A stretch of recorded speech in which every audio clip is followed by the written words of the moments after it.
Welcome to Millennials Are Killing Capitalism. It's good to be with you. Today, we're going to have a conversation with three comrades from Aotearoa. They will correct my pronunciation, as I'm sure I will butcher many things today. But for folks who don't know, that's the Indigenous name for what many folks know as New Zealand, which of course New Zealand is a settler colonial name, right? And so we're going to talk a little bit about the movement for Māori sovereignty and discuss some of the resonances with and the ways that movement has been impacted since Al-Aqsa flood, right? And over the last couple of years, amid Zionist genocide, most prominently, of course, in Gaza, but really against the Palestinian people. And so we're going to talk about that. We're going to talk with three folks. One folks may recognize Arama Rata, who has joined myself and other members of the kind of tanky group therapy cohort over the last couple of years. And she brought along two comrades with her today. And so I just want to give you all first a minute to kind of introduce yourselves, say a little bit about, whatever you want really and related to your movement and yourself as a way of introduction. So Arama, why don't you start? Kia ora, I'm Arama. I'm from Taranaki Ngāruhine Ngāti Maniapoto in the North Island of Aotearoa, New Zealand. I'm a writer, researcher and organiser. I'll hand over to you, Bianca. Tēnā tātou katoa. Kia ora everybody. My name's Bianca. I'm from Ngāpuhi and my sub-tribe is Ngāti Kahuki Whangaroa, which is in the far north of Te Ika o Maui, which is the North Island of Aotearoa, New Zealand. I'm a lead with Kaiawhina, which is a community care and self-defense group based in Tamaki Makaurau, Auckland, and I live on a small island called Waiheke. And yeah, I'll hand it over to Eru. Kia ora. Kia ora tātou. Ko Eru Kapa-Kīngi taku ingoa. My name's Eru. I'm also from the far north and actually related to Bianca through the same iwi of Ngāpuhi in the region of Whangaroa. And also my whānau is from probably the furthest northern settlement in Aotearoa, Te Kao. I grew up in the north. I currently live in Tamaki in Auckland. And my mahi that's most relevant to this conversation is as a spokesperson for the movement of Toitu Te Tiriti, which was really born out of and galvanized through our hikoi Mō Te Tiriti or March for Te Tiriti last year in November. Awesome. Well, thank you all. Welcome. So Arama, why don't we start a little bit with this piece you've been working on, which is really kind of, dealing with the way that, what people refer to as October 7th or Tufan al-Aqsa, right? Kind of set in motion, I guess we could say, different things in the movements down there. And, and then obviously you're noting some trends, right, within and contradictions as well within the movement. And so why don't you kind of start with a little bit of that and we can take the conversation from there. Cool. Yeah, thanks. My neighbour very helpfully has started mowing his lawn, so I hope you can hear me clearly. But I think, I hadn't written about Zionism before. I didn't think that this was an area that I'd be moving into. But what I found was that some of the stunts that certain groups here were pulling were making international headlines. There's this group called, the Indigenous Embassy in Jerusalem that makes headlines from time to time. And I think people are trying to make sense of that and seeing that and seeing images of people doing haka with Israeli flags behind them kind of prompted me to want to explain that to people who maybe are not sure what they're looking at in uphold, like they can do. And then, of course, the chats that we're kind of in and out of, people were throwing around when Kamala Harris was running for election. They were using terms like, I think it was like DEI imperialism or intersectional imperialism. This were joking about the ways in which the rights discourse is getting like co-opted to kind of justify Zionism and what have you. So I started looking at it, through that kind of inspiration, I guess. People had made, I guess that the main formations that we're seeing in New Zealand, where we see, for the most part, Māori who are strongly in support of Palestinian liberation, like we see what's happening over there. We understand it implicitly as settler colonial. We've survived attempts to erase our people. And so we have usually a pretty quick recognition of what's happening in contexts like Palestine. But yet, I think it's too easy to just say like Indigenous people support Palestine when we're also seeing certain groups kind of betray that solidarity that should be there, and try to perversely invert the colonized relationship, and so that kind of prompted me to want to explain some of the dynamics that we see. And there's kind of two main ways that is played out here. The first being through this Christo-fascist Indigenous church called Destiny, and this is a group that we've come across many times on the street. They do street theatrics, pull these political stunts that are very effective at communicating their message. It's usually, punching down at some minoritized community to claim some kind of relevance. And then also through this Indigenous Coalition for Israel, which later renamed itself to be the Indigenous Coalition for Israel, Indigenous Embassy Jerusalem. So the Indigenous Embassy Jerusalem was actually started by Māori people, or one Māori person, and I think 3 of the 6 members of the Indigenous Coalition for Israel are Māori, and the other 3 are not Indigenous. And so really all that holds that group together is Christian Zionism. So we have Christian Zionism in that evangelical church and in the Indigenous Coalition for Israel, and that's kind of what's driving these Indigenous people to support Zionism, despite it being a colonial project. Yeah, I imagine they tap into, I read Alana Lenton's book. I don't know if you've read it, but, she talks about the, just this inversion, right, that happens where, the kind of claim that Israelis are, like the oldest and most successful decolonization project, basically, or something of this nature, right? Like basically saying that they're the indigenous people of the land, that they were, oppressed and then expelled thousands of years ago, right? And that now they have, successfully decolonized, and that's why, everybody hates them, basically.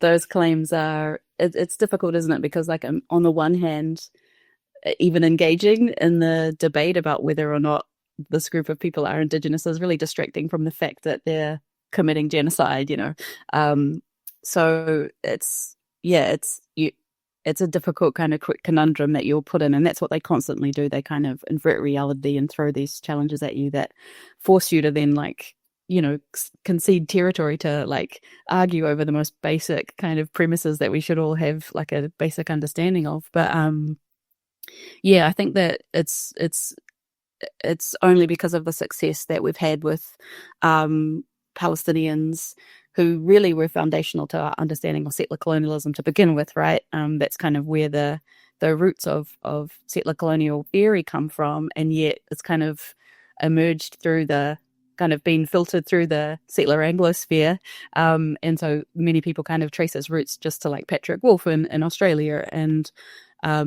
but because of the prominence of that theory that we see now, and the articulation of the colonization of Palestine being a settler colonial project.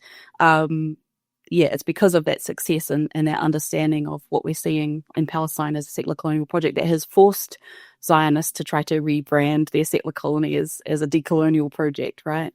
And the way that these groups here in New Zealand are really pushing that and kind of using and weaponizing their own Indigenous status to promote this is the only reason that I'm kind of entering the debate. It's because this is, how we have this saying, like, go get your auntie or go get your uncle. We see people behaving badly. And I keep collecting all of these receipts, and I've got this file, which is like relations behaving badly since the onset of the escalation and the genocide, right? So it kind of falls on us to challenge these narratives when we see them arise in our own communities. And so that's the only reason I've really engaged with it. But it's looking through the type of kind of propaganda that they put out around this. It's really their reason for existence. Like, if you look at why the Indigenous Embassy of Israel in Jerusalem was established, it says right there that it's to promote the idea that all Jewish people around the world are indigenous to Israel. So there's lots of issues with that, and you had a guest on, I think his name was Darren, who did a really great job of kind of discussing how that is converting indigeneity into like a racial category, for one. And it is tricky, because if you're situated elsewhere as an Indigenous person, like, we don't kind of push our ways of identifying on other groups, but there are some pretty core aspects to indigeneity that are common across the world, and one is like continuous occupation and relationship with the whenua, with the land. And so what this group does, it invokes things like heritage. So, like, we have potentially ancestors who once lived there, culture, and ideas like this, these very, or even feeling like I go there and I have a sense of being at home or something. Like, but this is not what indigeneity is based on.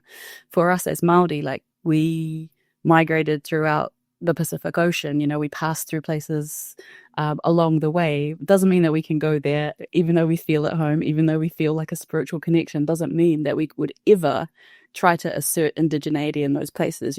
Even if we live half an hour down the road from our tribal territories, we know that we're not indigenous to those spaces. So the idea that you could hinge or try to hang indigeneity on that kind of tenuous link is it's just highly problematic. And groups like this also invoke terms, like we have the term ahika, which means home fires burning, is kind of how it's usually translated.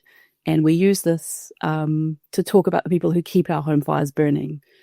So when we talk about ahika from the places that we're from, those are the people who live there and who hold the community together and hold it down. And, the places where I'm from, I don't even call myself ahika because I'm not like living on site doing that. So for them to try to claim that global Jewry have this ahika status because other Jewish people that they're not related to have always lived there, like, it's really just stretching these concepts beyond comprehension, really. And so I think it's upon us to really challenge these types of narratives and to explain to people, like, when we see this Indigenous Coalition for Israel, when we see this Indigenous Embassy in Jerusalem, these are Christian Zionists who happen to perhaps claim Indigenous ancestry, and who are kind of weaponizing that to support a settler colonial project. Appreciated. I'm going to ask you a follow-up before we move into the next question, but you do talk a little bit about some of Max Isles' work around settler colonial theory and some of its limitations. And, you did talk about previously how obviously influential Palestinian, intellectuals are to kind of our understanding of settler colonialism, especially, I think on the left, and like really radical, work thinking about what settler colonialism is.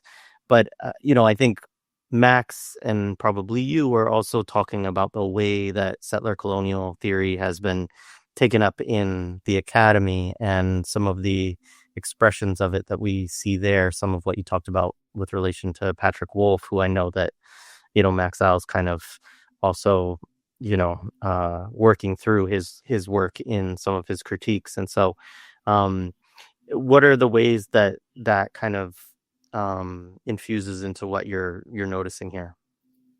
Yeah, so I guess settler colonial theory, the first kind of encounters I would have had with that would have been when I was in Indigenous studies and Māori studies, and then this theory became quite prominent within the academy and was like very useful in certain ways.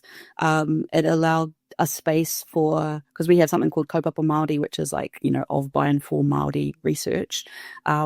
Us applying our own ways of doing and knowing and thinking and what have you into our research. And settler colonial theory offered kind of a place for non-Māori to engage with some of, our histories and our, I guess, political moments in a way that wasn't trying to like speak over Māori. But it kind of, as it developed, it was interesting because then they all started kind of citing each other, and it kind of moved a little away from Māori studies in some ways. And, then there's just kind of what you see play out as an Indigenous person is a whole lot of people within settler colonial studies like citing each other and not actually going to like Indigenous sources to understand what is actually happening within Māori communities and within Māori political movements. And so really, and, Max Isle talks about this, but settler colonial studies just has very little to say about the political possibilities and potentialities within Indigenous spaces. And, you can say respectfully, like perhaps they shouldn't be speaking over tapu of Māori or like saying where movements should go. But as, Max Isle talks about, it became like this theory of like political defeat, I think might be the term that he used for it, where really settler colonial studies focuses only on, places where Indigenous people haven't achieved their liberation, places where Indigenous people are a small portion of the overall population, and as like Robin D.G. Kelly and others have noted, it also separates questions of land and labor, whereas really in the real world you always have these like racial regimes that kind of take in and racialize and marginalize and extract and exploit labor from different people while the settler project is going on. And there have been moments where Māori labor has been a resource that the state wants to extract from, and then there have been other moments where Māori have seen as surplus, and so to try and separate out, what does Petra Wolf say, colonies with settlers from settler colonies, like that's, not particularly helpful. And so, but, on a personal level, it just had this effect of, I think, and we see this within Indigenous studies and elsewhere, where the category of Indigenous is just kind of set aside and fetishized in some way, and not put into conversation with like third world revolutionary struggle or Indigenous people who have successfully decolonized. So I think there are those limitations that when we actually go to the source of like Palestinian authors who have written about settler colonialism, sometimes perhaps not using that term, but then we see the colonial project and the resistance to that as being something that has, a broader range of possibilities. And I think in the last 2 years, as many Māori have discovered, the movement for Palestinian liberation has really extended the possibilities that we imagine for ourselves in some ways as well. Awesome. Well, I think that's a good place to kind of go next. And Bianca, you can kind of jump in and, talk a little bit about, some of the organizing that you've been a part of. And I know that you all have had a lot of, protests and, larger than usual. And so what have you seen within the movement over the last couple of years that you would want to share? Kia ora, Jared. Yeah, so I guess over the last couple of years, we've seen a huge amount of organizing and responding, particularly around the support that we've been able to show to our Palestinian community here in Tāmaki Makaurau and Auckland, but across Aotearoa as well. And at the first protest or rally and march that happened for Palestine after the 7th of October 2023, there were a group of us who have been around in that activist space and the organizing space for quite a while that responded to just provide some community care and community support, knowing that groups like, what Arama's been talking about with Destiny Church would definitely show up to cause harm and to make themselves known in response to anything that was happening for Palestine, as well as other far-right actors and groups that are quite, turn out to be quite regulars at these different protests. And so a group of us came together. We were familiar with each other. We have experience with activism, with marshalling. Some are street medics, part of the Tāmaki Street Medics team. And yeah, it was just out of that kind of response. And ever since then, we've been on the ground for 2 years, every single week in Tāmaki Makaurau, but we've also been supporting probably around 200 different events in total. So, when Francesca came out here, it was a real honor and privilege to have her visiting. And so we provided support for that event, other public speaking events, vigils, but also get called in to support the Hikoi Mo Te Tiriti, which saw our Māori people organize and mobilize when we were under attack from this current far-right government who wanted to strip away our treaty rights with something called the Treaty Principles Bill, which I know that Eru will talk about more in depth.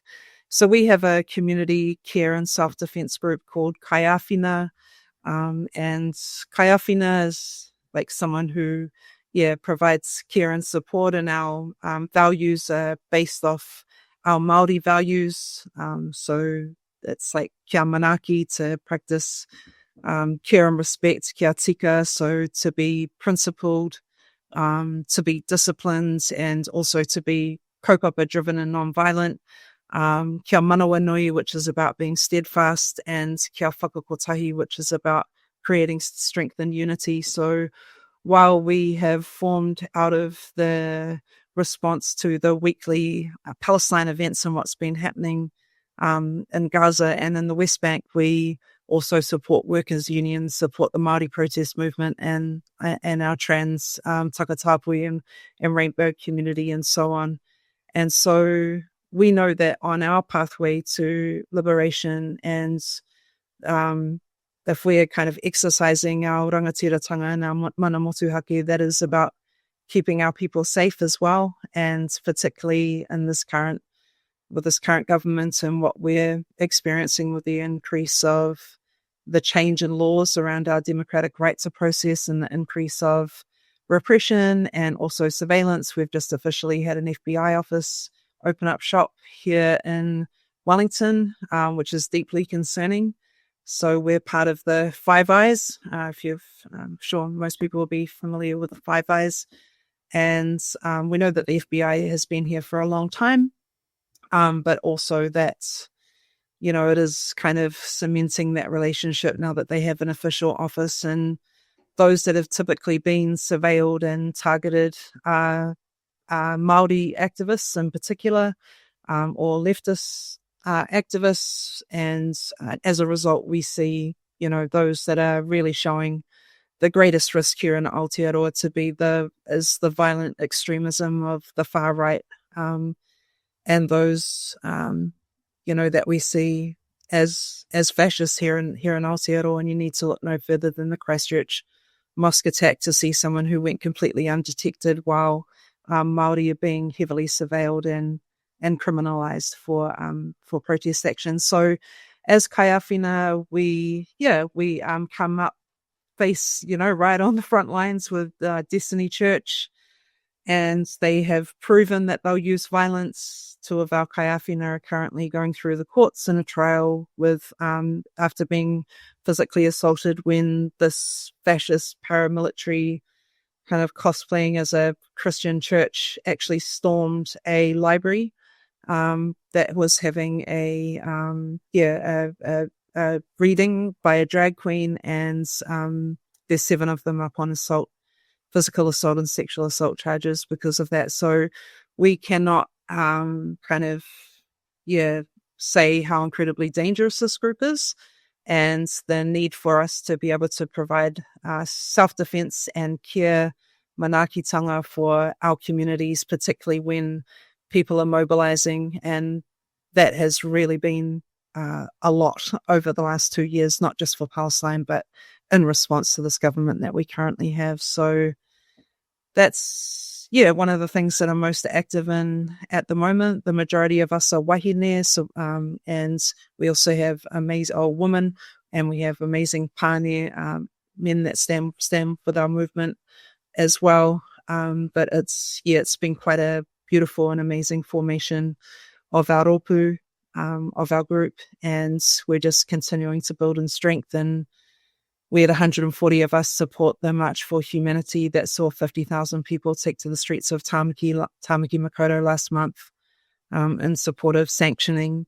the terror state of Israel for their war crimes, and holding the New Zealand government to account for their lack of action and being absolutely disgraceful and embarrassing on the world stage, particularly with the Foreign Affairs Minister, the United Nations General Assembly, not reflecting the people of Aotearoa and what we want to see the government do. So, I'll just leave it at that, and might hand it over to Iru, because just that kōrero around the hikoi and our involvement in it as kaiawhina was really making sure that we were at the very beginning of it, for the karakia that kicked it off, and making sure that we carried that Māori all the way through to Pōneke as well. And then our part, where we held the Auckland part, and the big crossing over the Auckland Harbour Bridge to keep people safe. Awesome, thank you. Yeah, Iru, pick it up. Kapai, kia ora tātou. I think it wasn't until I was sort of on the thing, on the hikoi, on the march, that was the moment, I guess, when I realized just the depth, I guess, and power behind this, what has really been a generational response since the first of its kind in 1975. So the first hikoi, the first march in 1975 was led by Dame Whina Cooper and a group called Te Matakite, again of northern stock, and she was a well-respected rangatira leader of her people, and she's famous for saying not one more acre. So this was a land march specifically around the retention of Māori land, of the land, our land, iwi hapu land. And so that's the starting point, the inception of the whakapapa, or the context, and the genealogy, the literal genealogy of this action, this response. And going back to what Arama was talking about before, in respect of the source of our indigeneity, well, it is the whenua, and that's also why we describe ourselves as tangata whenua, being people of the land, literally born from the land, and linked to it in the deepest way.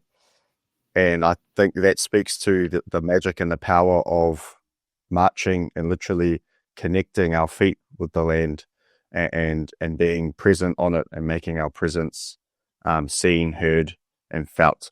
And obviously I wasn't around during the first of these hikoi in 1975. The second sort of major edition as well was in the early 2000s. I was too young to really understand what was going on at that time. So I guess when it was my generation's kind of turn to carry the mantle of this kaupapa of hikoi, and responding to attacks on Te Treaty of Waitangi, the document that actually creates rights for settlers to be able to live here.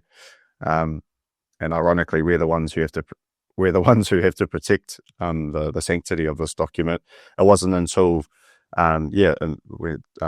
what Bianca was just saying, until we did our first kalakia, spiritual affirmations, at the beginning of the hikoi, at the most northern point of Tika Maui, the North Island, that it really settled for me just the magic and the power behind it. And even though part of it was in response to terrible government laws and policies, it was actually bigger than that, and it was for the most part about us standing in our power and feeling our power and connecting and being as one.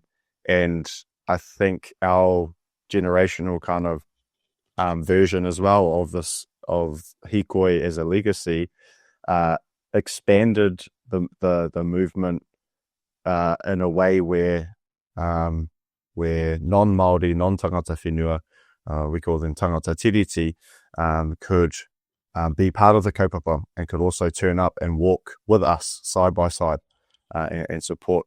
And again, that just added a whole nother layer, I think, of impact, of power. And a lot of people ask me, did you kind of achieve what you wanted to achieve, or what came from the hikoi? In terms of getting rid of the treaty principles bill, the pending legislation that was going to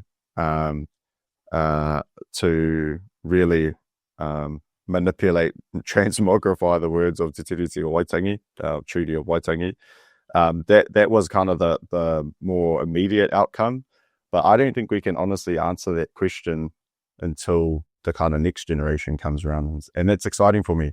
And it's exciting as well, seeing this new generation come through, who were also on the front lines of the hikoi, and just the energy that they have, as well as the view that they have of the world.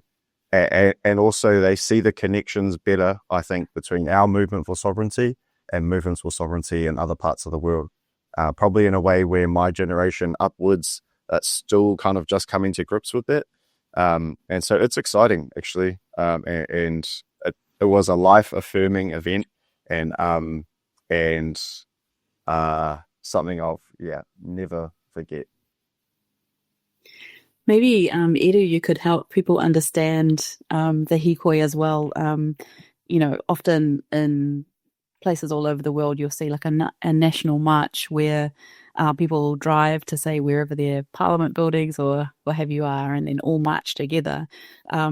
But could you describe some of the logistics involved and what it actually meant, and how hikoi are able to build momentum across the whole nation as they head to their destination? Yeah, hoi tērā pata, and I should have mentioned before as well that Dame Whina Cooper, who led the first hikoi land march in 1975, was actually inspired by the Trail of Broken Treaties, which was a couple of years before that, 1973, I think, in the US. And I'm not too sure, actually, the details of that, the kind of tuakana, or that example. But in terms of, I guess, how we've done things here, it's very much about being on the land, and as I said before, having your feet connected on the land. And we start at a place called Te Rerenga Wairua, which is, according to our philosophy and our views of the world, that's where our spirits go to as their final departure point before they return to the spiritual realm that we describe as Hawaii. And Hawaii is a distant spiritual celestial realm that where spirits go to rest. So the final physical departure point is the northernmost point of the North Island, which is a place called Te Rerenga Wairua. And there are other islands in Te Moananui-a-Kiwa that have a similar practice and location in terms of their spiritual departure points. And so that place is special, and it has a certain spiritual connection that other places in Aotearoa, I guess there are only there aren't many places that have, I guess, that that level of spiritual connection. And so that's where we all met first and foremost with our brigade, to prepare ourselves spiritually for the journey ahead of us. And the journey started there, the northernmost point, and we moved across, southward across the North Island to Wellington, which is the southernmost point of the North Island. And there were also others who travelled northward across the South Island and met us in Wellington. And along the way, our hikoi was about 7 or 8 days, and every day the core group, the core hikoi group, would stop at different towns and cities along the way, and would have massive rallies, and have kind of mini marches or hikoi within the city centres and town centres. And those were kind of like the high points in terms of the hikoi. And because of kind of the fact that it moves across the island, the first of those rallies was big, but the momentum just started to build and build and build, while continually building over the week. And then by the time we got to Wellington, there were thousands and tens of thousands of people. And that's, I think, another part of the kind of what makes it special and unique is how the energy of it builds, and how people will kind of decide and see the movement and attraction and decide that they want to be a part of it and kind of join along the way. And of course, our generation is able to utilize the power of social media to amplify the kaupapa, and therefore capture the mind's attention and intentions as well of the people, to be a part of it. And it was exhausting and full on, but it was at the same time extremely energizing, and a lot of logistics, a lot of organizing, a lot of people, especially probably the most anxiety inducing part was Tamaki and crossing the bridge, the harbour bridge in Auckland, because you never want to be that person who's organised an event where someone gets injured or worse, so, and there are high risks of that happening when you're getting thousands of people to walk across harbour bridge structure. So thankfully nothing of that nature happened, but that all goes back to the fact that we were spiritually grounded from the start, and our ancestors were with us every step of the way, looking after us and making sure we completed the physical part of the journey. And now, and we're deliberate around the messaging, and that the hikoi never stopped, right? The physical part of the hikoi stopped in Wellington, in Pōneke, but we are continuing the kind of the social migration journey to a new place, a Hawaii Ho, which represents our ideals, which is a place where hopefully capitalism does not exist. Well, it certainly doesn't, because that's not how traditional Māori society works, and never did. So that's where we're carrying the energy and the momentum now. Yeah, Awesome. generations past, we would see the hikoi kind of move down the country, people physically walking the length of the country. So it's not, you don't go to a site, have a rally, and then jump in your car. There are people physically walking the length of the country, and, stopping in different communities where they talk about the issues at hand, and then, convince people to be part of it and carry on that way. So it was this real momentum building. But this time was really funny because I guess under neoliberalism, people just have less time. So it was a really shortened time frame. And so they were able to still do a hikoi by having like runners, like relay teams to run from different legs of the journey. So that was amazing to see. And another thing that happened along the hikoi that some of the millennial Killing Capitalism audience might have seen was in Parliament, Hana one of our MPs did a haka, which was great because, the hikoi was being led by tāne, by men, and then Hana just stole the show with their amazing haka that really brought like an international spotlight onto the hikoi that was, approaching Wellington at that time. Awesome. I do want to give context for folks who maybe don't know this, but as you're talking about the numbers of people and the size, like I just was looking up, and you have like around 5.3 million, something like that, people.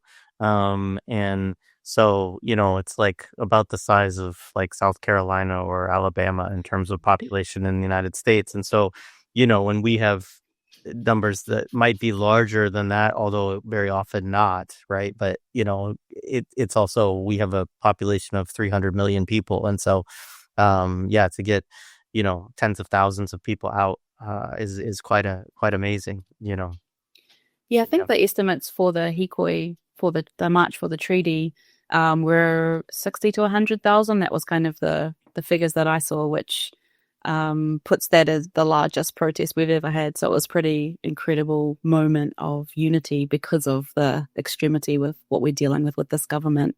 And then the March for Humanity that Bianca was mentioning was the biggest ever Palestine protest we've had.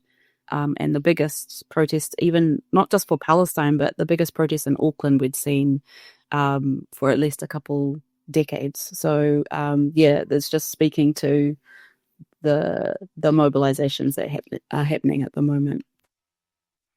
Yeah, no, that's great. Thank you for that. I wondered if we could back up a little bit. So I do want to talk a little bit about the far right church that you all are discussing, the Destiny Church, but also I'm kind of interested in the political shift. I mean, I think that a lot of countries, I mean, obviously, in the United States, we have our far right in power and, wreaking havoc. But this is something that's happening, just in a lot of places around the world over the last few years. And, I mean, it's a shift also for, so-called New Zealand, right? For their politics, which I think of as more center left to social democratic a lot historically. So maybe you could say a little bit about, just about that shift and kind of the right-wing politics that are taking hold, in Aotearoa. Yeah, I could maybe jump in here, and I mean, we are watching the global rise of the far right, and it's definitely playing out here in Aotearoa. But I also think it's really important to also note that while this government is seen as being responsible for the most full-on attack pretty much across the board against Māori in particular, we also have been fighting for te tiriti justice, for treaty justice here in Aotearoa since the document was signed. So whether it's a Labour-led government, which is kind of the centre-left, or whether it's a national government, we're still facing the same challenges. It's just that on the right, they are more honest about it. So they're more blatant, they're more unapologetic about, the legislation that they're putting through, the changes that they want to make, and actually recognizing, that like te tiriti and its true meaning and true intention and form.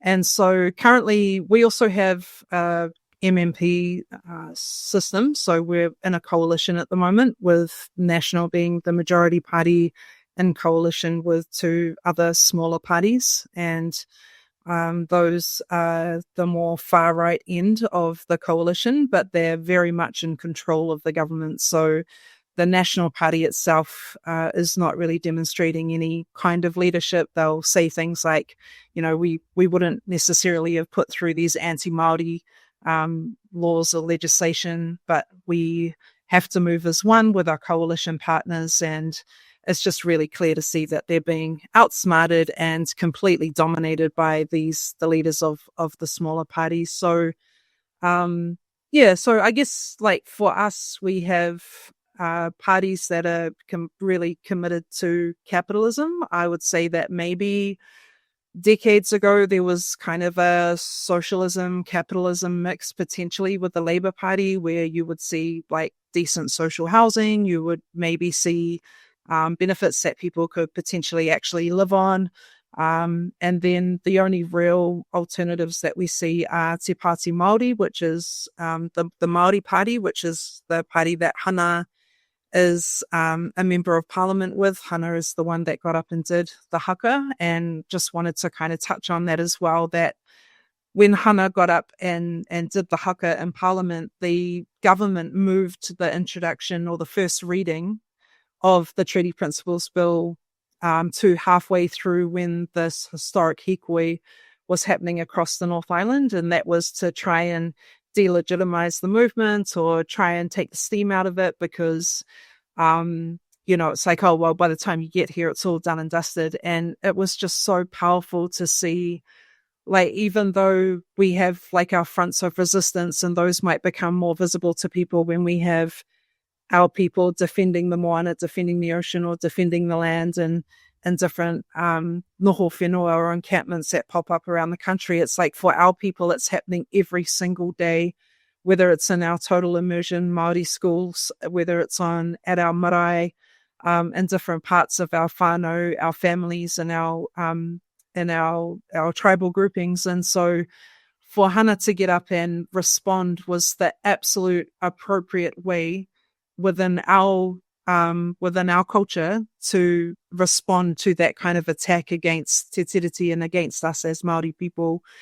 And that was seen and obviously went worldwide and turned her into a bit of a global superstar, which is incredible to see one of our young people shining in that way. But it's also a reminder to the kāwanatanga, to the government, and to the people of Aotearoa, that Hana is just one of thousands of young people in Aotearoa who have that reo, who have an understanding. They know our language, they know our tikanga, they know our customs, our protocols, our culture, our way of seeing the world, of understanding the world. And she was the physical representation of that in Parliament. And so it just added this whole other dimension that it's too, we're too strong. And that's obviously why they're making these attacks on us, because they can see the strength and the beauty of our people. And it's irresistible to the majority of people in Aotearoa, because it actually offers a flourishing, thriving future that has opportunities of everyone being housed, everyone being fed, everyone being cared for here in Aotearoa, whether you're tangata whenua or not, when we see our tangata tiriti standing beside us as well. So just kind of wanted to really talk about the importance of Te Pāti Māori. We also have Te Pāti Kakariki, or the Green Party here in Aotearoa, which, when you look at their policies, is very much offering us a kind of eco-socialist future here in Aotearoa. But what these smaller parties kind of struggle with is actually having the ministerial portfolios to put these policies into action to make them a reality for the people of Aotearoa. And we know that for us as tangata whenua, the realization of our mana motuhake and rangatiratanga doesn't come from the Crown or any permission or any law or legislation. It doesn't matter what laws or legislation they put through Parliament.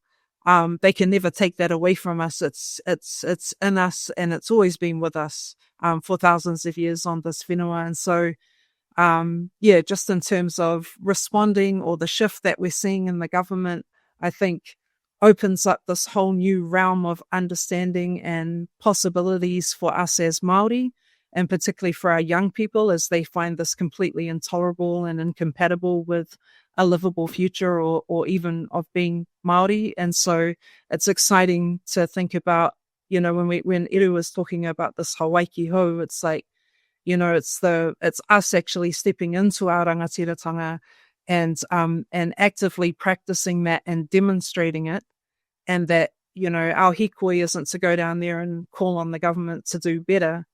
Our hikoi is far beyond that. It's to hold them to account, and that we want constitutional justice, and that we want Te justice, but also that we're on our own journey for liberation as well. And we sit in all of these spaces. When they see hana get up there and challenge that and respond with haka, it's like we're on the streets, but there's also representation of our people within that government space as well. So that gives us hope, but we should be under no illusion of the absolute commitment to what I feel is a shift in our independent foreign policy to one that is very much committed to the US. And also, the government has just demonstrated that its loyalty to Israel through not recognizing the absolute bare minimum, which is recognizing the state of Palestine.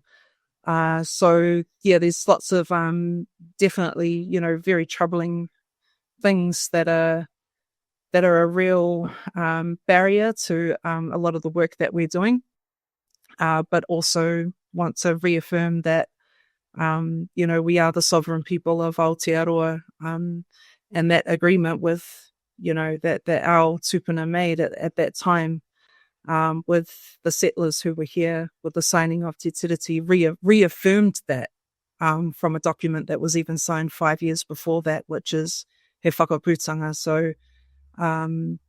So yeah, it is I think very worrying, particularly when we're focusing on community care, community self-defense, maintaining our right to protest, is just around the repression and just trying to trample on Māori in every way possible to keep us down and to allow the floodgates of neoliberalism and to be wide open for privatization and so on. So we're kind of, I guess, not so much responding to that, but we are in a way in terms of different legislation that's coming up. We need to, and just want to mihi te Eru and the rest of the Toitū team with that hikoi. We saw the largest amount of submissions this country has ever seen on that piece of legislation, which was 300,000 submissions, 90% of which were against it, and that has been shelved for now, that piece of legislation.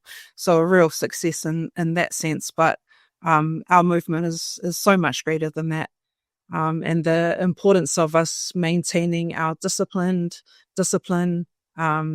us staying principled and really focused on what our journey is really important. And that's also why we need to have a really good understanding of these kind of stuntmen, or whatever you want to call them, from Destiny Church and the likes, who are essentially the twice colonized. They've been colonized not only by the British Crown, but then they've been colonized by Destiny, by the leader of Destiny Church, Brian Tamaki, as well. And they're incredibly dangerous and also can cause great harm when we are mobilizing. So it's all obviously interconnected, but what you're seeing happening around the world is definitely playing out here in Aotearoa. But our strength is in our unity, and our strength is also in all of the fires that are burning across Aotearoa with our young people who are just growing up incredibly strong and empowered and who they are, our real and our way of being. No, thank you. No, that's great. Go ahead. Yeah, there's also... Oh, sorry. I was just going to mention, like Bianca was talking about the international connections between these movements, and it's probably important to note that the Destiny Church was inspired by the US Baptist movement and a particular Atlanta church run by Bishop Eddie Long, who was later found to be profiting in the millions personally from his church. He was accused of coercing young men into sex acts. And so this is the kind of person that our leader of the Destiny Church here in New Zealand calls his spiritual father. And I think it's just taken way too long for Māoridom and for the left in Aotearoa, New Zealand, to really identify that this church is a Christo-fascist church, that this church is part of that evangelical movement that has been trying to, I guess, capture the liberatory potential of like the Catholic Church movement and what have you. And so just those connections with the far right are so evident, and we see that within the far right and Zionist lobby space as well, that these there's just a straight line between Zionist and far right lobbying here in Aotearoa, New Zealand, and how the Destiny Church and the Indigenous Coalition for Israel and the Indigenous Embassy in Jerusalem are all part of networks that connect in with groups here called the Free Speech Union, which is not a union, but they just use that name facetiously, and the Taxpayers Union again. And these are groups that are just, libertarian think tanks, basically. But they're also members of an international group called the Atlas Network, which is considered like a think tank for think tanks. And they kind of take people from around the world and train them up to be far-right lobbyists. So all of those connections are very easy to draw. As you were saying this, it just reminded me of, we're talking about these kind of, I don't know, just the far right connection. So I was thinking about Maria Machado winning the Peace Prize the other day, right? And it's been so frustrating to watch on Twitter, like all the liberals who are celebrating because Trump didn't win it, and because they know nothing about Venezuela, right? And so, you have this person who's far right, and he posted some silly video where he claimed to have spoken to her, and she said, I'm gonna, I should have dedicated it to you, or you should have won, or whatever, and people were like, oh, this never happened. I'm like, well, it probably did, because they are friends, right? Like these people have the same, political, they hang out together, this is the same thing, right? But this is how bankrupt like liberal politics are in this stage, that these folks are just celebrating the fact that, like, our fascists didn't win, that somebody else's did, which is somebody that our government supports anyways, because, the United States is trying to overthrow, the Venezuelan government, right? And I just think that, I don't know why that example, drew upon, made me think about it. But I think it was, as you were talking about it too, and you were talking about twice colonized, right?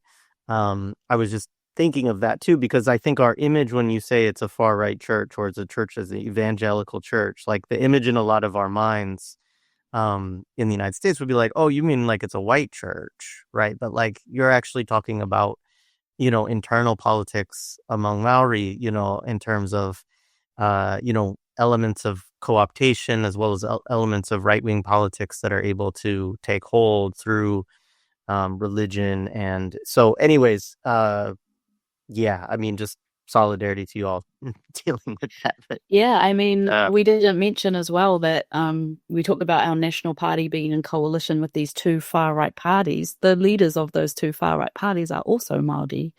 Sometimes we forget, but it's not by accident.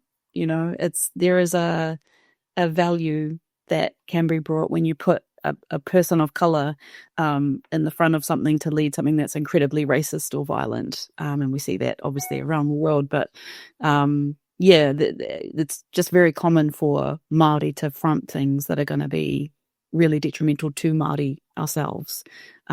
Because, just for a little bit of context, Edu talked about that land march being a culmination of mass protest that was happening in the late 1960s and early 1970s, but that culminated in the establishment of a Waitangi tribunal that would look into breaches of our treaty rights. And through that process, we've had settlements.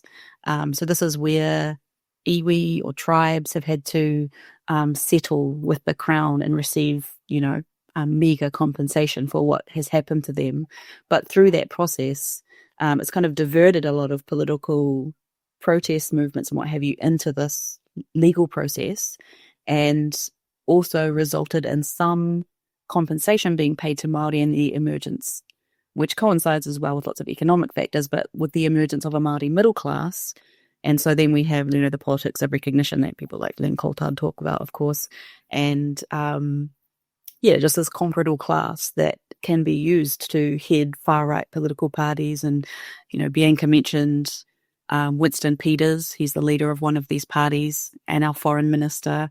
And when he goes to the UN, and he's the face of New Zealand, not our prime minister who's white, but they send this Māori man to go into the UN and deliver this speech. And it's just so jarring when, we were kind of preparing for explaining to the New Zealand public, like, why conditional recognition of the state of Palestine is a terrible idea. And then he stands up and he won't even do that, not because conditional recognition is not good for Palestinian liberation, but because he's not even prepared to do that. He's not even prepared to even recognize Palestine with all of these conditions. So really that, I think, was a bit of a wake-up call. I mean, Māori had been long aware that this government was far-right and fascist, but for many people it wasn't until that moment that they really understood, okay, now New Zealand is placed alongside Italy and Germany and these countries, rather than people that we tended to align our foreign policy with in the past, countries like Australia and UK and Canada. So this has been quite a wake-up call, I think. Yeah, appreciated. So, Iru, we haven't heard from you in a little while. I just wanted to say, if you have more thoughts on kind of how this, you talked about the hikoi and it, just sounds amazing, but other ways that you think that, the last 2 years have kind of enlivened your movement and,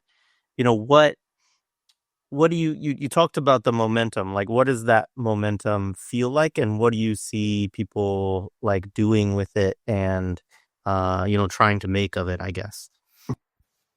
Yeah, I think going back to the kind of power and potential and kind of new generation thinking, and not to be disparaging of older generation thinking, because the guidance and wisdom from older generations I think is still utterly important for the project of movement and the continuation of our movement. But I suppose the beauty in terms of new generation thinking is that it's not burdened in the same way as, I guess, the thinking of older generations. And that sort of my grandfather, as an example of, I'm sure how most of the grandfathers of my generation spoke and thought. My grandfather said to me, there's no point in learning Māori, learning how to speak Māori. The white way is the right way. That was his philosophy. That was his mode of survival.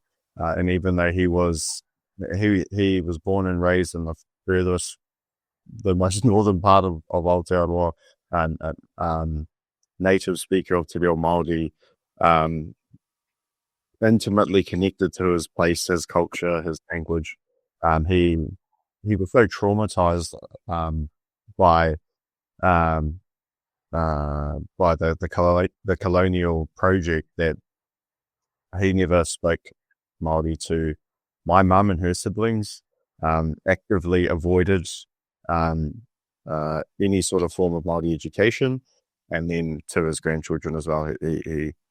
He tried at least to discourage us from learning who we are, learning about our culture, our language, and so we're lucky to be part of the reclaiming and the remembering generation, and I think where a lot of that momentum that we're talking about comes from is having that as like the wind in our sails. I think is really what's pushing our waka, our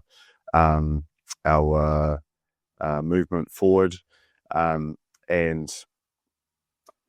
with that as well comes a greater ability to dream and to see different to what we've become accustomed to as the status quo, and the Hawaii Ho kind of narrative that and philosophy that we've kind of embedded in our movement. A lot of that is actually like the new Hawaii looks a lot like the old Hawaii. So the so reclamation, revitalization of our culture, our language, our philosophies, our social philosophies, our economic philosophies, all of that is a vital part of actually rebuilding the old as the new, as our kind of vision for a new world. And the things that I think my mum's generation would have seen as being quite radical, my generation, it's actually just the starting point of the conversation. For example, prison abolition. That abolition in kind of younger circles is not actually a crazy thing to talk about or even believe in or see as a possible future and a relatively proximate future as well. Whereas kind of previous generations, it would take a while to wrap your head around that, how that works. And even older Māori would be like, no, we have to have prisons, prisons are important. You can't just get rid of prisons. That's silly. That's crazy.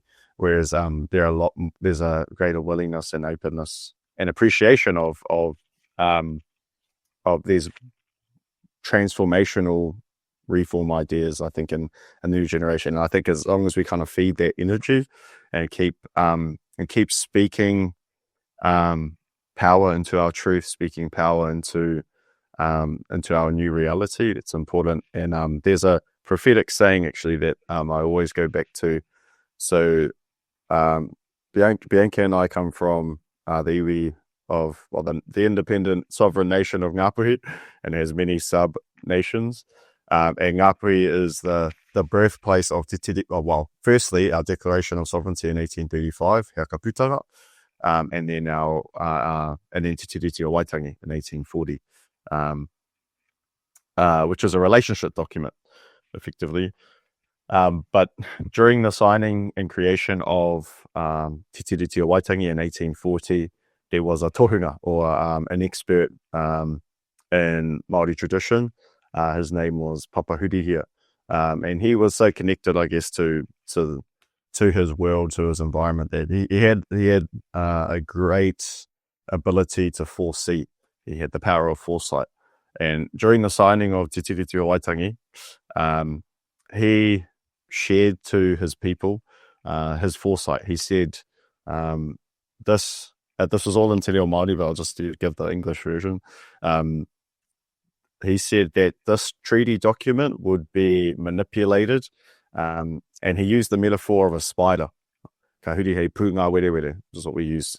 That's our word for spider. It would be manipulated and transmogrified into this beast, this creature that would, like a spider, that would consume Māori people from the inside out.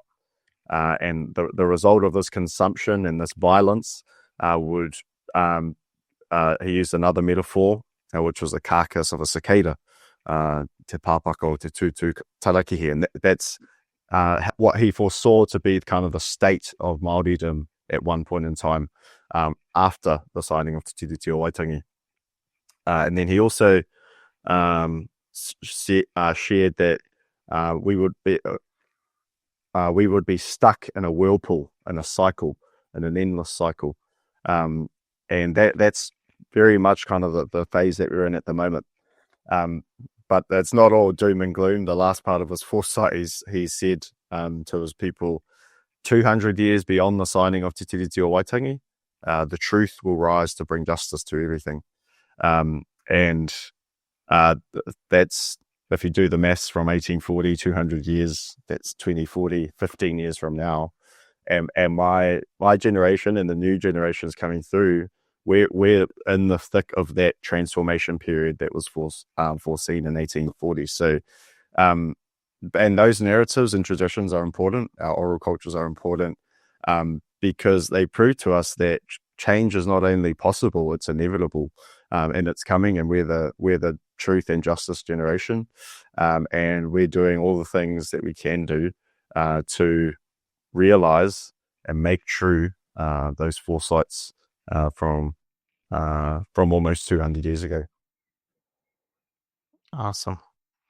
Bianca, I don't know if you want to add on to that, but I also would love to hear you talk a little bit more about your community defense work and Maybe, I mean, just more in terms of the way that has maybe grown or evolved over the last couple of years.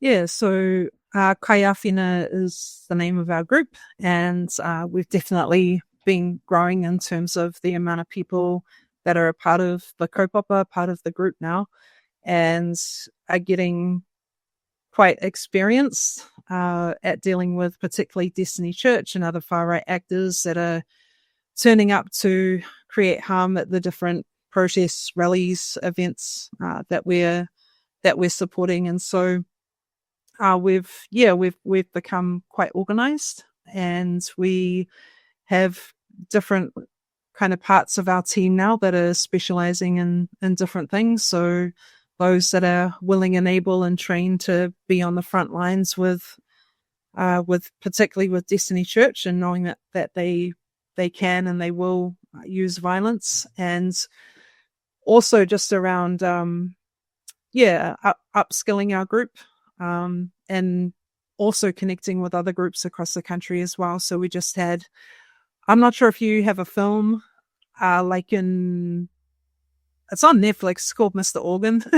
And it's like about this this terrible character from one of the towns in Aotearoa. But we've been asked to go down and support different communities across the country now with training and upskilling, and just making sure that people know how to keep each other safe, and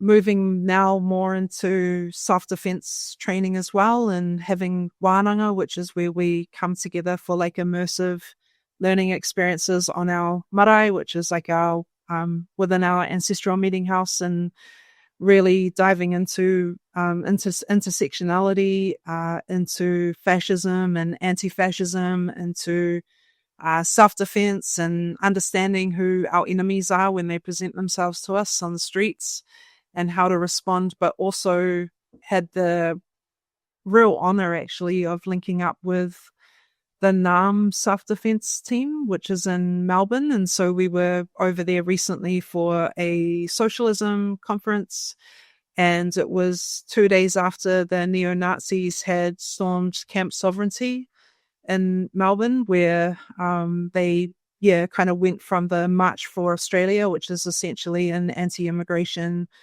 far-right Nazi march that attracted quite a lot of people, and then they went over unannounced to a First Nations Aboriginal land encampment at a place called Camp Sovereignty in the middle of Melbourne, and stormed it and violently assaulted the Indigenous women that were there at the time, that were there holding down the camp.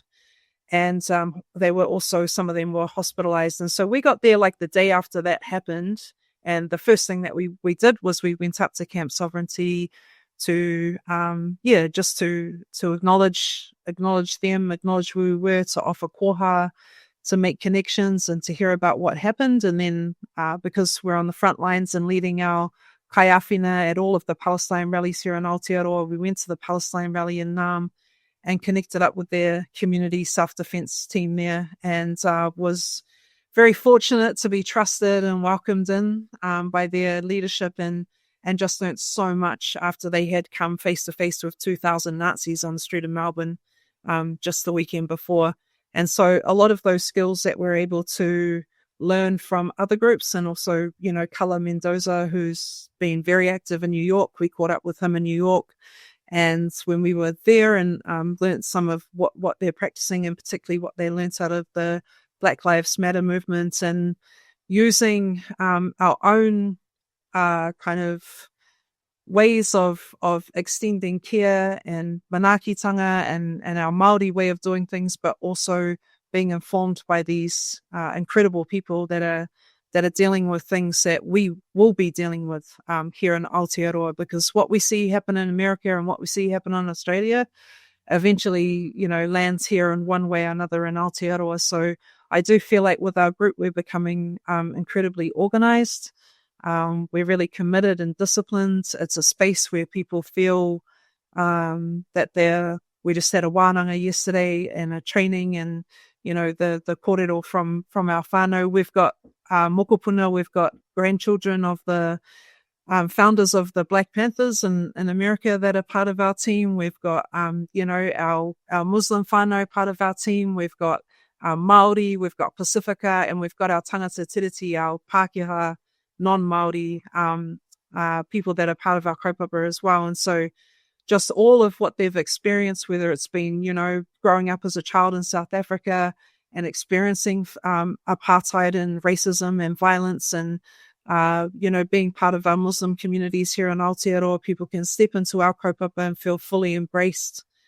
It's a place where everyone is respected and welcomed, and that's the feedback that we got yesterday. So we're just building quietly, building our momentum and upskilling ourselves, taking care of ourselves, turning up, showing up for community, and so that's where we're currently at. And just we're always there. If Wheru gives the call, or our trade unions, or our Rainbow Whānau next weekend, we on the 18th, there's a whole bunch of us going to, we have to go out to the Auckland Women's Centre 50th anniversary picnic, because they're having Hugo Gill as their entertainment, who has in the past been attacked by Destiny Church, so like this incredible women's centre having a picnic birthday party to celebrate 5 decades of their mahi, of, feminism, with our Māori communities, of our Pacifica communities, needs to have us on site so that they can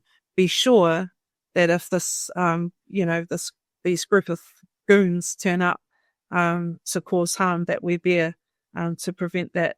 And we know that we have the saying in our ropu, which is, who keeps us safe? We keep us safe.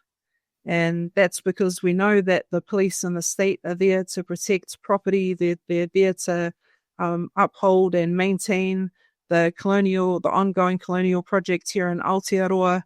And we need to have our own system of defense and care for ourselves, so that we can take care of ourselves and not be placed in further harm, which is what, we have a history of experiencing from, the very early constabularies and the settler colonial violence and genocide that they enacted against our people, right through to the transformation of it into the New Zealand police force now. So it's all steeped in white supremacy. It's not here to protect us.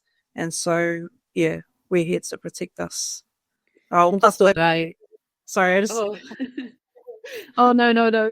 I just wanted to jump in to add that, it's a community self-defense group, but in many ways, that's just the vehicle for you to do the type of organizing that you've been wanting to do. And, from what I observed, Kaiawhina is one of the only groups that's actually at the intersections of all of these different movements that are happening in New Zealand. So by providing that service, protest safety kind of service, and, quite often that involves talking with organizers and giving them advice on the strategies and the tactics that they're using and what have you, enables us to kind of ensure that there is the knowledge that comes from being experienced and organizing that kind of gets transferred into different movements. And I saw that Kaiawhina supported an event that was for unhoused youth, and these were people that had never organized a protest before and who had obviously a really antagonistic relationship with police.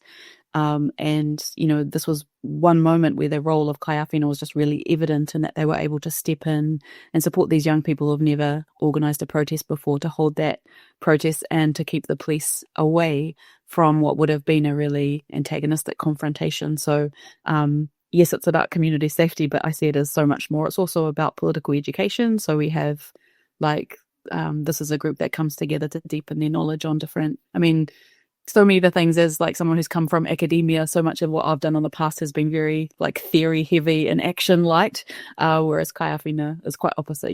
It's on the ground action every day, and people are getting conscientized through that, and then it's about trying to create those spaces for people to kind of deepen their understanding. And because the group is not funded, we don't have to toe the line in terms of any particular set of politics.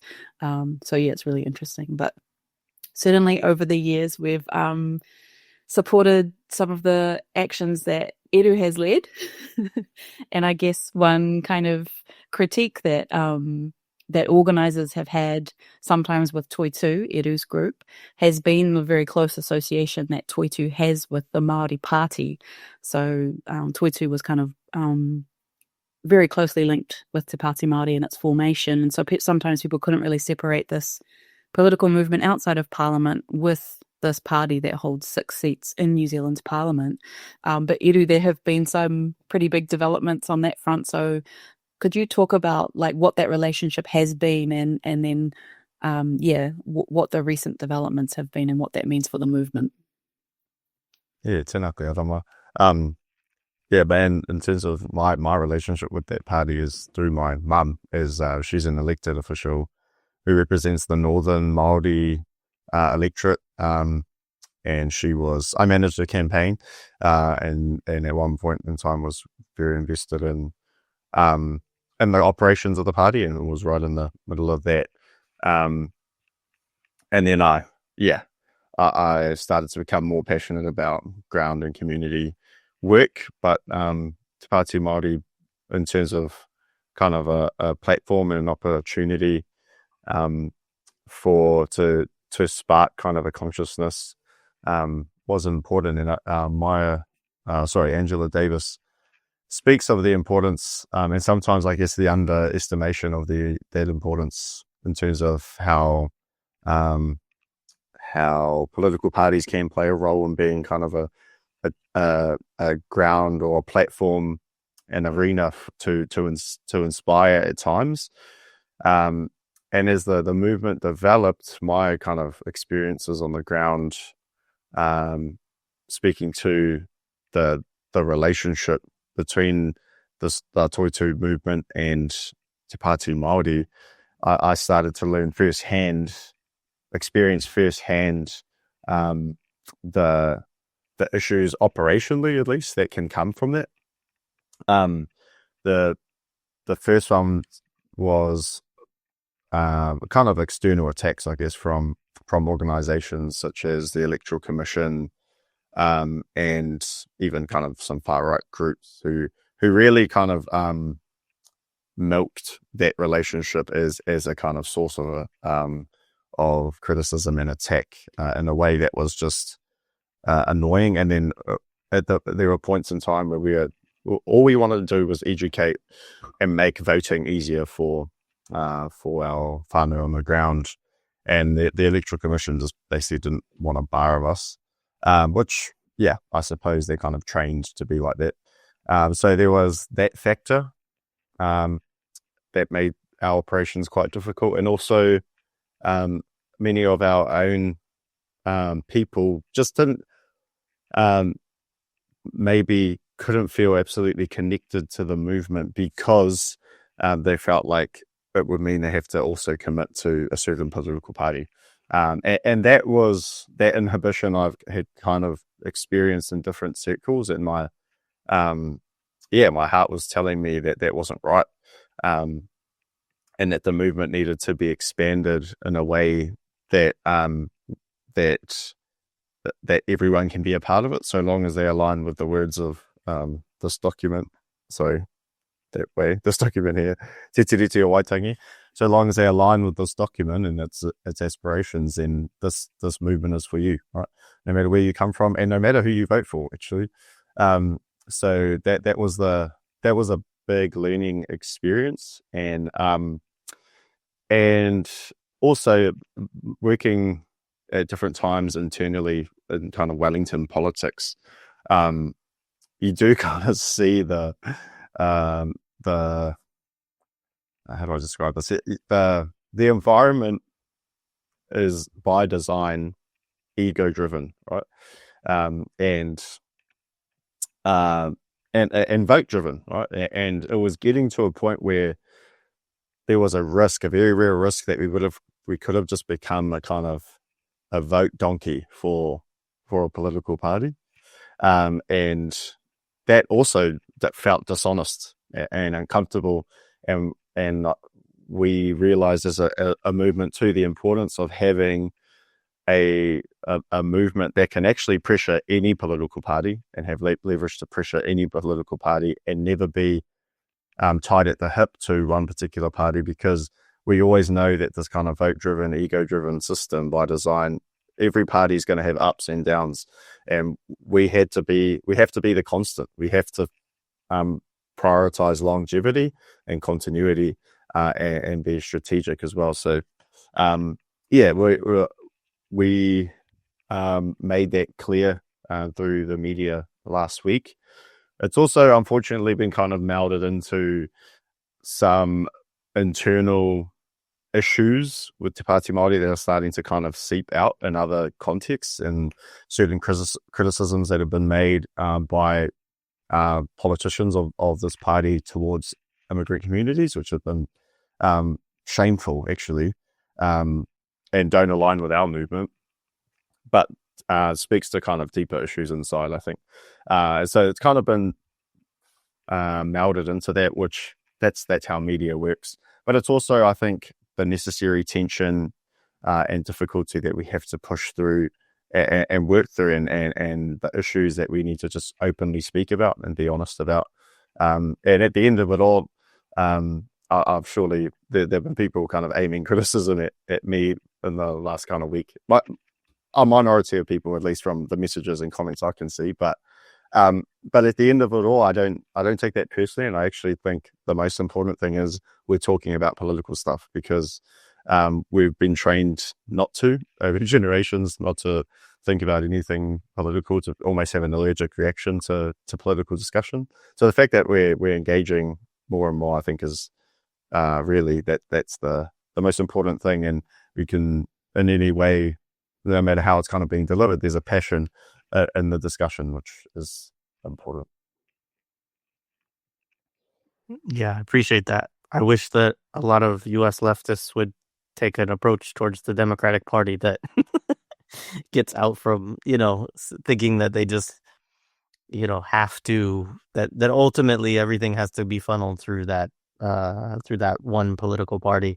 I know it's different because you all have a different system, and it's, more kind of parliamentary and all of that. But I mean, we in Philadelphia, I have a lot of talks with my friends about how, just so much, like, I mean, I don't need to give you my therapy session, but like, like local transit politics and stuff like that. People are like, well, we can't really do anything because this is what the Democrats are doing right now. And it's like, no, like what?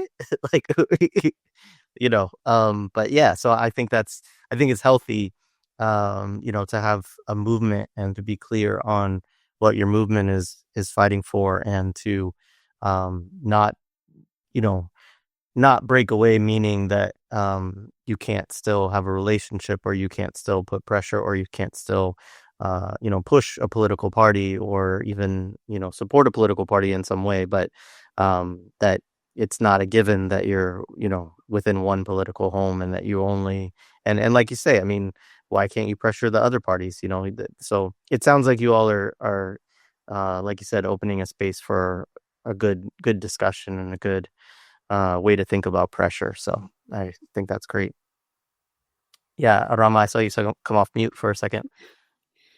Yeah, I think, what Edu was talking about is something that we've seen for a long time, which is, any misstep that you make as Māori is gonna receive like a racist backlash from like mainstream media and things. And so what that has led to is this real reluctance to like air our dirty laundry in public, which kind of does us a disservice in the end, because so much of the criticisms that we might have about, whether that's our tribal leadership, or whether that's the King movement, or the Queen movement now, I guess, the Kingitanga, the King movement, because we have serious criticisms over them. They had like coronation for our new Māori Queen, and the Israel ambassador was welcomed onto that marae for that, but there's a real reluctance to criticize our own, because we know, just how the mainstream media vultures will swoop in to kind of exaggerate different issues within Māoridom. But I think we're at a point now where we should be doing this, and we are seeing it a lot more than, say, 20 years ago, where we have matured into a place where we can and that's, I think, been through the emergence of Māori media and through social media as sites where we can actually have these conversations amongst ourselves. But I think that there's a lot of potential within Te Pāti Māori and some of the things that they're doing, but I don't think we can vote our way to freedom, of course. And so I really appreciate the role that Edu is doing and how he has led Toitū Te Tiriti with such humility and honesty and integrity. And so, if this moment required some of the logistical, practical, philosophical tensions to be highlighted and for that separation to be made clear, I think I admire Edu for doing that. It's not easy at all. And I'm just really excited to see the caliber of the young leaders like Edu and others. And it makes me really hopeful about our future with people like Edu coming through. Yeah, I'd like to, just tautoko what you've said, just a big mihi to you, Kaz, for everything that you did over the past week. And, for those of us on the, that have been supporting the mahi and have been, encouraging and there to support, it was, just a huge relief actually to see that explicit Toitū Te Tiriti is not, is no longer tied to Te Pāti Māori, because as Arama said, we don't see revolutionary potential in our journey to liberation from coming from within the house, and it really needs to belong to the people. And I think that this movement, along with many of the other movements that we're seeing, are showing that potential for us. And also just to come back again to, Palestine and in a way, the mirror that is held up to a lot of our young people and so many of us around really truly understanding settler colonial violence, colonialism, imperialism. What is our place within that here in Aotearoa?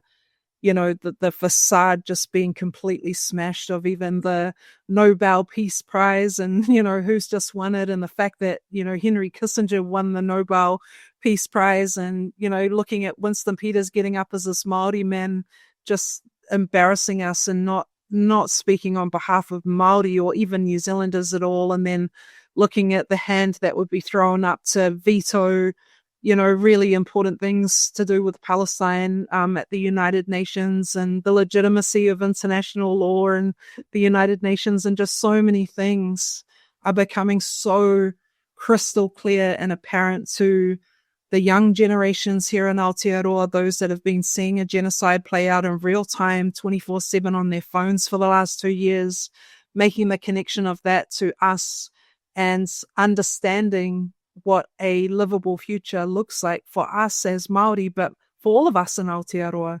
And that is that capitalism is absolutely no part of our past and has no place in our future. And as we walk towards our journey in whatever form that takes, and it's so exciting to see Edu and others and Toitū movements and just all of the amazing potential that it has. And that may change and morph and will be what it is as we continue this journey together. But to make that, just explicitly clear to everyone that there is that separation was so welcomed by particularly those in the, in the activist space and those that have been around for a long time, and for those that are organizing within our communities, not just our own communities, our whānau, our Māori communities, but our wider ones, because we know that on this journey, it's not just about us, and that we are here to build power, and we are building power like they've never seen before. And, because of, the resistance in Palestine, because of the steadfastness of the people, whether in the West Bank or in Gaza, and even our people here in Aotearoa, and making those connections, whether it's tangata whenua, our Palestinian whānau, our Muslim whānau, our ethnic communities, our trade unions, our rainbow takatapui, trans communities, like we're all there for one another. And so what this far right government is doing, they may think that they're making all of these attacks on us, but they've got no idea of the power that we're building. In 3 weeks, we mobilized 50,000 people to take to the streets of Auckland in 3 weeks for Palestine.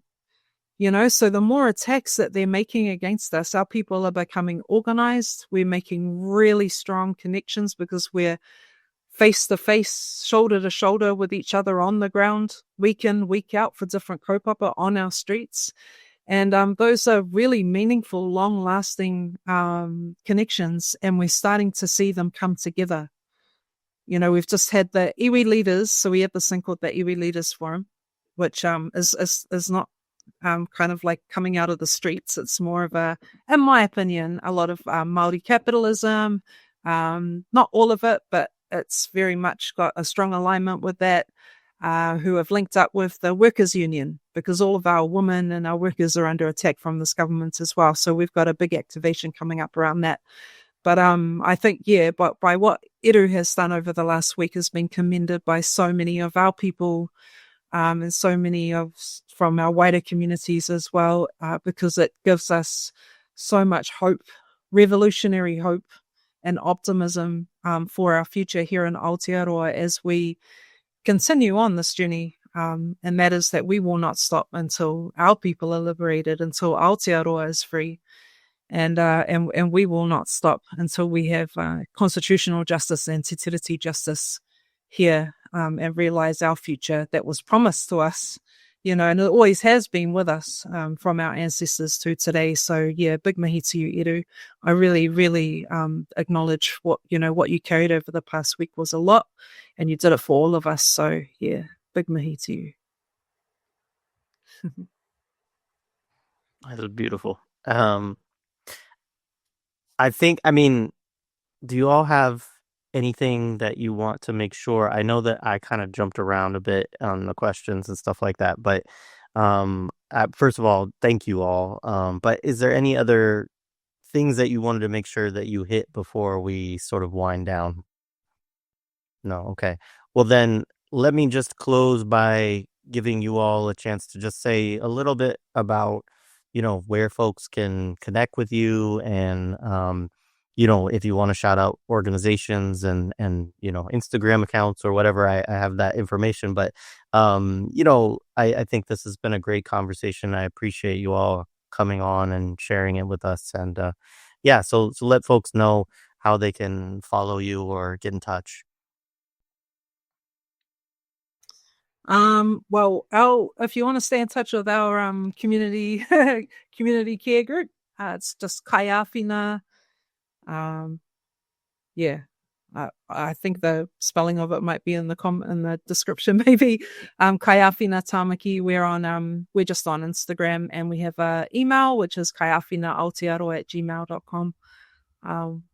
So that's us. There you go.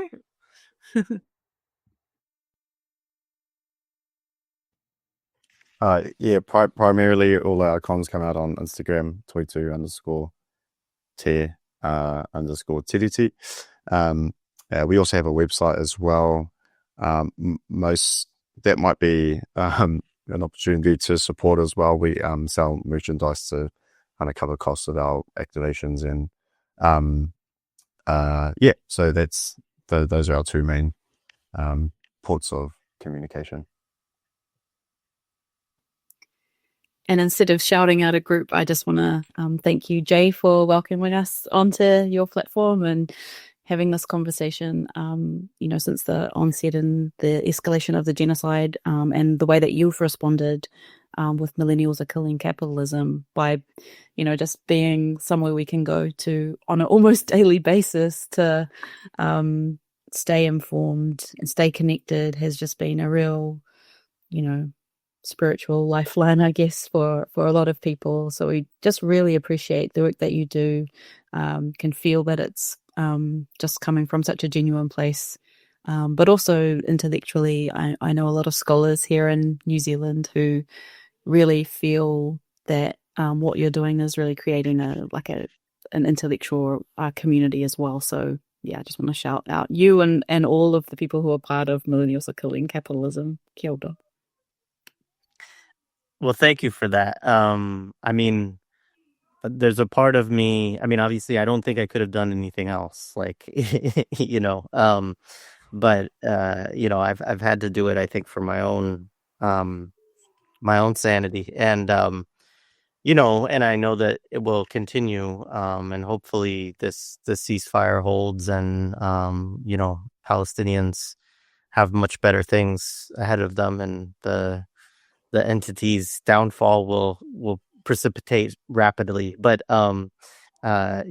aside from that, I do hope that for a lot of years we did a lot of kind of bouncing around and looking at different contexts around the world, and so it was really great to be able to have you all on to talk about what's going on in Aotearoa and your struggles. And I hope that we can, continue to do that and stay connected. And that's one of the things that I hope in coming years is that I get back to a little bit of a balance in terms of just also recognizing that there is a lot going on all over the world, including struggles here on Turtle Island that with ice and everything else right now, that I would like to also make sure that we're covering more extensively than we have. So anyway, it's great to be with you all, and I appreciate all of the work that you are doing,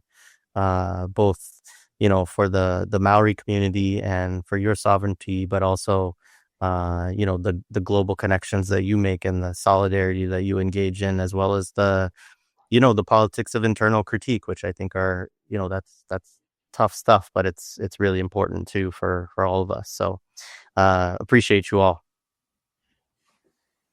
Thank you, Jay. Thanks for having us on. All right, thank you.